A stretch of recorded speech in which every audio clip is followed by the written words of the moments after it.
नमस्कार दोस्तों, मेरा नाम है सोनू और आप देख रहे हैं हमारा हिंदी यूट्यूब चैनल हिटसन। तो आज का हमारा जो वीडियो है इसमें हम ऑफिस असिस्टेंट ट्रेड के छात्रों के लिए इंग्लिश ग्रामर से रिलेटेड कुछ इंपॉर्टेंट क्वेश्चन आपके लिए लेकर के आए हैं जो कि आपके एग्जाम में पूछे जाते हैं। तो चलिए शुरू करते हैं वीडियो को बिना ज्यादा समय लिए। सबसे पहला प्रश्न है विच इज वर्ब। तो इनमें से कौन सी एक वर्ब है। तो सेंटेंस दिया है आई कुक फ्रॉम होम, मैं घर पर ही खाना पकाता हूँ। तो इसमें इसे कहा पकाना यानी कि काम क्या किया, उसने खाना पकाया। ठीक है, तो कुक का मतलब होता है पकाना, जैसे कि रन मैंने दौड़ना, ठीक है, ईट मैंने खाना। तो ये सब आपकी क्रियाएं हैं। तो कुक जो है एक वर्ब है, क्रिया है। दूसरा प्रश्न है विच इज कंजंक्शन। इनमें से कौन सा कंजंक्शन है। तो कंजंक्शन वो होते हैं जो किन्हीं भी दो नाउन को, प्रोनाउन को या फिर सेंटेंसेस को जोड़ने का काम करते हैं। तो कौन सा कंजंक्शन है। तो ऑप्शन ए आप देख सकते हैं ऑन। ऑन का मतलब किसी चीज के ऊपर कोई चीज रखी हुई होती है, उसको टच करती है, तो वो क्या है, वो एक प्रीपोजिशन है क्योंकि उसके ऊपर रखी, उसकी पोजीशन बताई गई है। तो ऑन एक प्रीपोजिशन है, एट एक प्रीपोजिशन है। तो बट जो है ऑप्शन सी, यहाँ पर आप देख सकते हैं बट जो है वो क्या है, ये एक कंजंक्शन है। तो बट जो है किन्हीं भी दो सेंटेंसेस को जो है जोड़ने का काम करता है। तो ऑप्शन सी यहाँ पर आपका सही है, बट जो है एक कंजंक्शन है। तीसरा प्रश्न है विच इज नाउन। इनमें से नाउन यानी कि संज्ञा कौन सी है। तो किसी भी व्यक्ति, वस्तु या फिर स्थान के बारे में बताने के लिए जिस शब्द का हम इस्तेमाल करते हैं उसे नाउन कहते हैं। तो इस प्रश्न का सही उत्तर होगा ऑप्शन बी लायर। लायर का मतलब होता है वकील। किसी भी व्यक्ति, कोई भी व्यक्ति, हमें बताना है कि वो व्यक्ति क्या है, टीचर है, ड्राइवर है या वकील है। तो हमें पता चल गया कि वो एक वकील है। तो किसी भी व्यक्ति के बारे में बताया गया कि वो क्या है। ठीक है, तो लायर क्या है, एक वकील है। इसी तरह डॉक्टर है, ड्राइवर है, ये सब आपके वकील नाउन कहलाते हैं।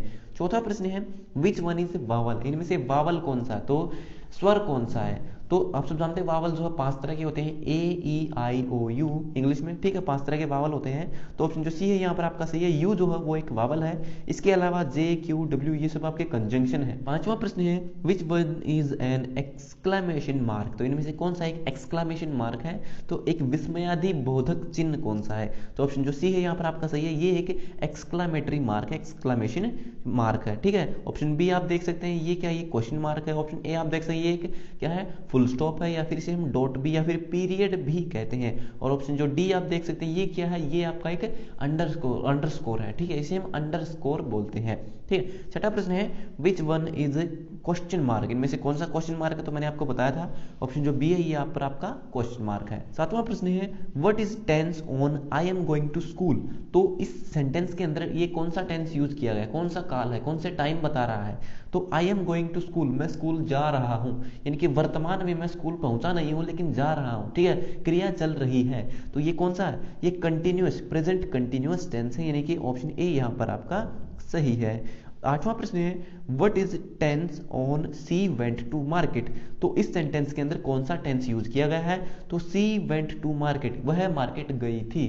ठीक है, तो वेंट जो वर्ब है, ये जो है जो गो वर्ब होती है, गो का मतलब होता है जाना, गो वेंट गोन, उसकी वर्ब की सेकंड फॉर्म है। ठीक है, तो जिस भी सेंटेंस में वर्ब की सेकंड फॉर्म का यूज होता है तो वो सेंटेंस कौन सा, तो वो आपका पास्ट टेंस की कैटेगरी में आता है, यानी कि भूतकाल की कैटेगरी में आता है। ठीक है, तो सी वेंट टू मार्केट, वह मार्केट गई थी, ये पास्ट टेंस है। तो ये कौन सा टेंस है, ये पास्ट जो है, सॉरी सिंपल पास्ट टेंस है। ये एक सिंपल यानी कि साधारण पास्ट टेंस। आप यहाँ पर सिंपल को भी हटा दें, सिर्फ पास्ट टेंस भी लिख दें तो भी आपका सही उत्तर होता है। तो ऑप्शन जो सी है यहाँ पर आपका सही है, इसे हम जो है सिंपल पास्ट टेंस कहेंगे। नौवां प्रश्न है which one is simple future tense. तो इनमें से कौन सा एक साधारण फ्यूचर टेंस है।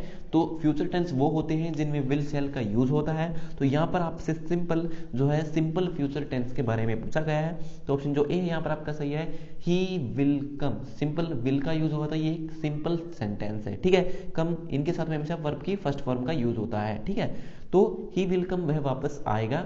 इस हमेशा याद रखिएगा कि ही, शी, इट, दे इनके साथ में विल का यूज होगा, और आई और वी के साथ में शैल का यूज होता है फ्यूचर टेंस में, और ही, शी, इट, दे के साथ में हमेशा विल का यूज होता है। 10वां प्रश्न है what is the sentence formation of we are eating breakfast. तो वी आर ईटिंग ब्रेकफास्ट, हम ब्रेकफास्ट कर रहे हैं, ब्रेकफास्ट खा रहे हैं। तो इस सेंटेंस का फॉर्मेशन क्या है, इसको किस तरह से बनाया गया है।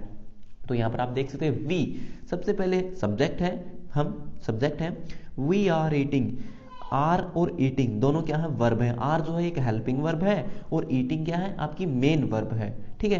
तो सब्जेक्ट के बाद में वर्ब है, उसके बाद है ब्रेकफास्ट। ब्रेकफास्ट क्या है? ऑब्जेक्ट। हम क्या कर रहे हैं? ब्रेकफास्ट कर रहे हैं। तो ऑप्शन जो डी है यहाँ पर आपका सही होगा। पहले सब्जेक्ट है, उसके बाद आपकी वर्ब है, उसके बाद ऑब्जेक्ट है। 11वां प्रश्न है which one is passive voice. तो इनमें से कौन सा एक पैसिव वॉइस है?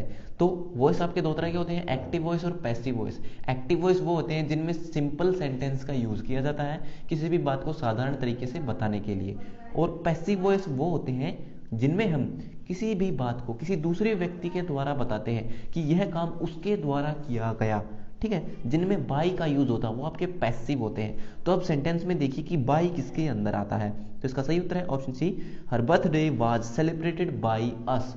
उसका जन्मदिन हमारे द्वारा, ठीक है, हमारे द्वारा सेलिब्रेट किया गया।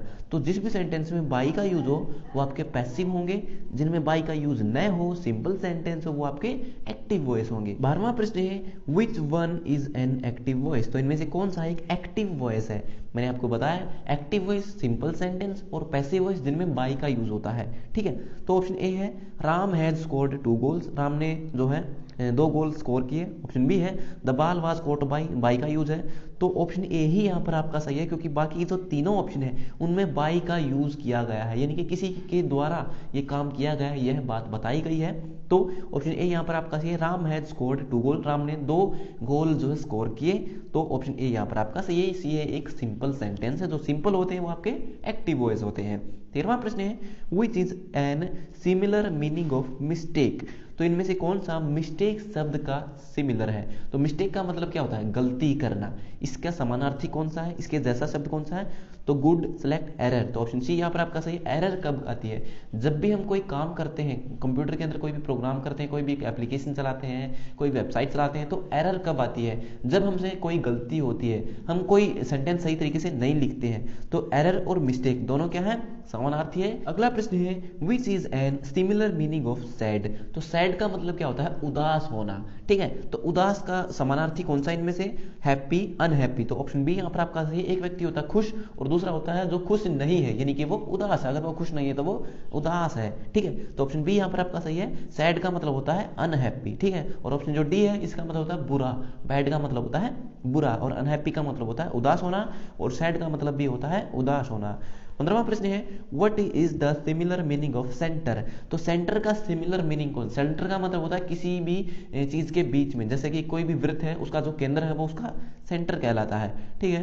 तो सेंटर का मतलब क्या होता है? बीच में। तो इसका मिलता जुलता शब्द कौन सा? मिडल। ऑप्शन जो डी है यहाँ पर आपका सही। मिडल का मतलब होता है मान लीजिए मेरे आगे कोई बैठा है और मेरे पीछे कोई बैठा है, ठीक है। तो मैं कहाँ पर बैठा हूँ? मैं उनके मिडल यानी कि उनके बीच में बैठा हूँ। मैं सेंटर में नहीं कहूंगा, मैं कहूंगा उनके बीच में बैठा हूँ। 16वां प्रश्न है व्हाट इज रिज्यूम और सर्कुलम वाइटाई। यानी कि रिज्यूम या फिर सीवी क्या होता है? तो कई बार एग्जाम में पूछा जाता है कि सीवी की फुल फॉर्म क्या होती है। सीवी की फुल फॉर्म होती है सर्कुलम वाइटाई।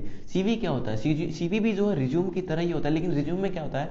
एक रिज्यूम जो होता है वो सिंपल एक ही पेज होता है। एक ही पेज के अंदर आप जो आपकी जानकारी क्वालिफिकेशन लिख देते हैं वो आपका रिज्यूम है। लेकिन सीवी क्या होता है? जब भी आप किसी ऐसी पोस्ट के लिए अप्लाई करते हैं जहां पर आपसे सीवी मांगा जाता है, तो सीवी का मतलब क्या होता है कि आपने अपने जीवन में जो भी अचीवमेंट की है, चाहे आपने स्कूल किया, स्कूल में कितने मार्क्स किए, कौन कौन से कंपटीशन जीते, उनकी पूरी डिटेल लिखनी होती है आपको सीवी के अंदर। तो उसे हम सर्कुलम वाइटाई कहते हैं। तो रिज्यूम और सीवी क्या होते हैं? तो ये सब क्या होते हैं? ये आपके सेल्फ डिस्क्रिप्शन, जिसमें आप अपनी खुद की जानकारी देते हो। तो ऑप्शन सी यहाँ पर आपका सही है। 17वां प्रश्न है which of the following express congratulation. तो इनमें से कौन सा जो है कॉन्ग्रेचुलेशन यानी कि बधाई को एक्सप्रेस करता है? तो किसी को कॉन्ग्रेचुलेशन करने के लिए, बधाई देने के लिए आप इनमें से किस शब्द का इस्तेमाल करेंगे?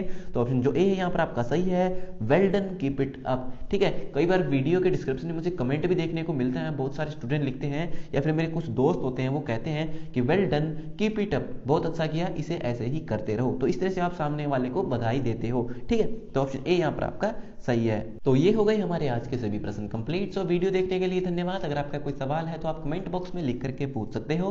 तो मिलते हैं हमारी अगली वीडियो में, तब तक के लिए नमस्कार।